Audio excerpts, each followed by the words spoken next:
Bag lady, you gon' hurt your back, dragging all them bags like that.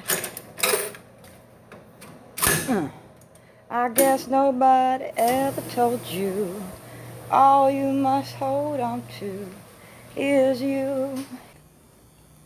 With my garbage bag lady, where'd I go, where'd I go, where'd I go, where'd I go? With my Gucci bag mama, yeah. All my laundry bag ladies. All right now, we're gonna get busy today. So I'm gonna show you everything you need for a bug out bag for real, as we journey into exile through the abomination of desolation that has met me at the crossroads in all of this. Now, this is not the first time that I have been compromised in the middle of winter. 2018 was the year. It was a sunny day, and they announced it was going to be 40 below zero. That just so happened to be the winter I had to survive. Well, honey, without a roof over my head. So we're going to show you how it's done. First of all, see these contractor bags here? I want you to notice how long they are, right? These contractor bags are 4 mil plastic. Not only could you curl up inside one of these things, but you can cut it right down the center using box tape so that it's easily sliced through and reused, and make one for each leg. Plastic is your friend when battling such temperatures. In fact, you are going to need to think about your feet. Now, I have 2 pairs of boots to journey me through my little escapade here. They are waterproof. They are the same, both boots. However, one is composite toe and one is steel toe. Going through the winter months, when you travel, you're going to want to use the waterproof composite toe because that steel is going to freeze up on your behind. And in compromising positions where you need to build a little bushcraft shelter for yourself, or you are treading on rocky land, you can throw the steel toes on. Now, if you can't afford or don't have access to contractor bags, you see these little bits of nothing here. It can be used for absolutely everything, to wrap your feet in. They can be used as gloves. They can be used to, well, take care of your unmentionables in life. What's the difference between us? We can start at the penis. We can scream, I just don't give a poop, the loudest, to see who means it. All right? And they'll do you just fine on the fly, out the door, as it would be. Since Big Daddy government over there told me, I'm going to roll them up or I'm going to roll on out. So roll out I'm gonna. Now, I don't know what you're prepping for, but I know exactly what it is that I'm prepping for. These are solid wool socks. Okay, and you're going to have a multitude of socks at hand. However, you're going to keep, and everything I'm going to show you here, you're going to need a pair and a spare. All right, because you have to wear one and wash one, wear one and wash one, and then you got to have that spare just in case. Now, you can take your spare identical bug out bag, wrap it up in a contractor bag, put it in a bucket, and put it in the ground somewhere where you know where to get it. You're going to have a solid wool sweater of some kind. All right? This solid wool sweater is breathable, is warm, will suffice in keeping you both warm and non-sweaty, depending on, you know, which environment you're coming in and out of, if you're going into indoor places or coming out of them, but will also be breathable at the same time. You're going to have a long sleeve shirt. You're going to have your undershirts.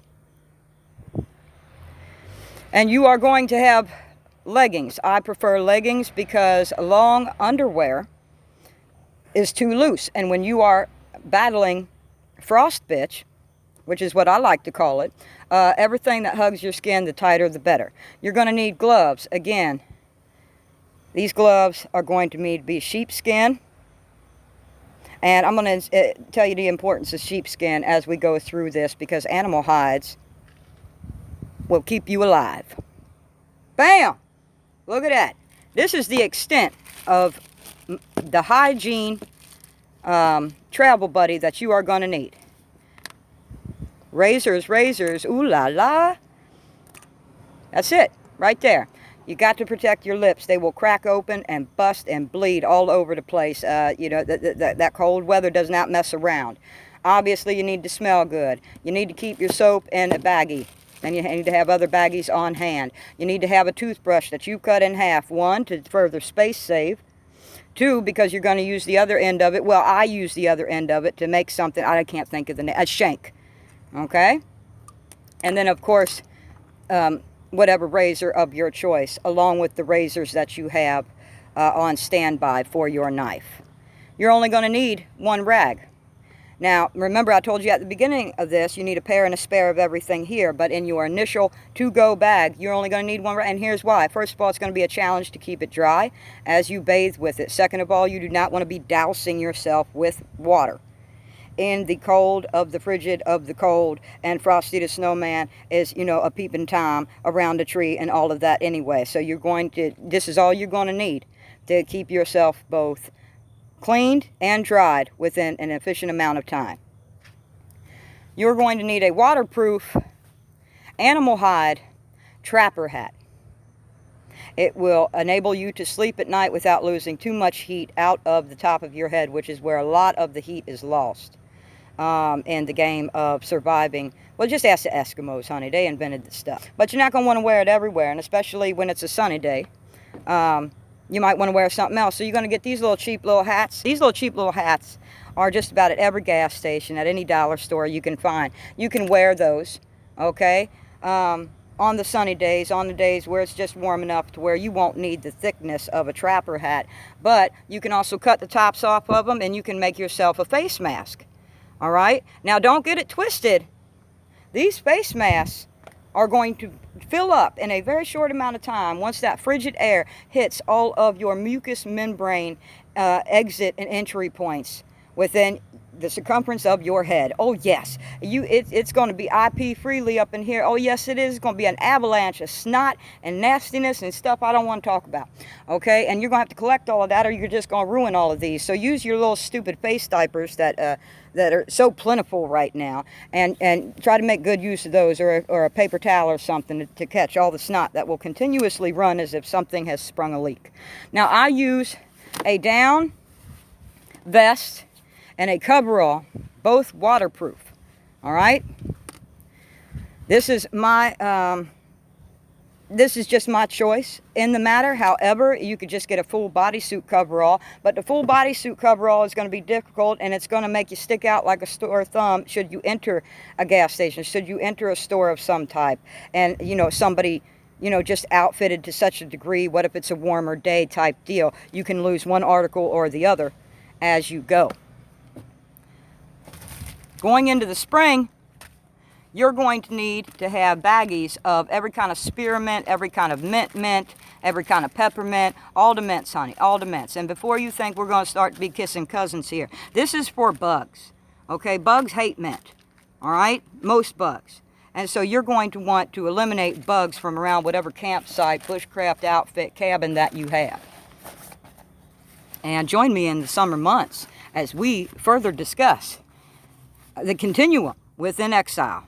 So, cocoa butter. Now I use cocoa butter, but at minimum you can get by with some Vaseline. All right? This stuff is going to put a safety barrier of moisture and protection between you and Jack Frost. All right? Frostbite is just, I know somebody who lost a few fingers in this. It's just not something you want to play around with. You're going to need a plethora of lighters. Keep them in plastic, and you are going to need, I'm not going to take them out of here, but what they are is needles and thread, honey. One is an upholstery thread. One is a cotton thread for your socks and different other, you know, cottony items that you would have. The upholstery thread is going to be important, but when you get the upholstery thread, and it is costly, you're going to get the upholstery needle as well.